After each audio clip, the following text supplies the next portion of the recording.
త్రిగుణ్ హీరోగా నటించిన suspension thriller movie turning point. ఈ చిత్రంలో హెబా పటేల్, ఈషా చావ్లా, వర్షిణి హీరోయిన్లుగా నటించారు. కుహన్ నాయుడు దర్శకత్వంలో స్వాతి సినిమాస్ పతాకంపై సురేష్ దత్తి నిర్మించిన చిత్రం ఇది. ఈ సినిమా ఫస్ట్ లుక్ను హీరో బెల్లంకొండ సాయి శ్రీనివాస్, దర్శకుడు విజయ్ కనకమేడల కలిసి విడుదల చేసి చిత్ర బృందానికి శుభాకాంక్షలు తెలిపారు. ఈ సందర్భంగా దర్శకుడు కుహన్ నాయుడు మాట్లాడుతూ, ఈ చిత్రంలో ఓ పవర్ఫుల్ పోలీస్ ఆఫీసర్ పాత్రలో త్రిగుణ్ నటించారు. మర్డర్ మిస్టరీ నేపథ్యంలో మంచి సస్పెన్స్ ఎలిమెంట్తో ఈ సినిమా ఆడియన్స్ను ఎంగేజ్ చేసేలా ఉంటుంది. యాక్షన్ సన్నివేశాలు కూడా ఉన్నాయి. ప్రస్తుతం నిర్మాణాంతర పనులు జరుగుతున్నాయి. త్వరలోనే టీజర్ను విడుదల చేస్తాం అన్నారు.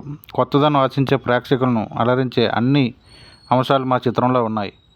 యూనిట్లోని అందరి కెరీర్స్కి ఓ టర్నింగ్ పాయింట్లా ఈ టర్నింగ్ పాయింట్ నిలుస్తుందన్న నమ్మకం ఉంది అని తెలిపారు. సురేష్ దత్తి ఈ సినిమాకు సంగీతం, ఆర్ఆర్ ధ్రువన్ కెమెరా, గరుడవేగ అంజి సహ నిర్మాతలు, నందిపాటి ఉదయభాను, జిఆర్ మీనాక్షి, ఎం ఫణిభూషణ్ కుమార్.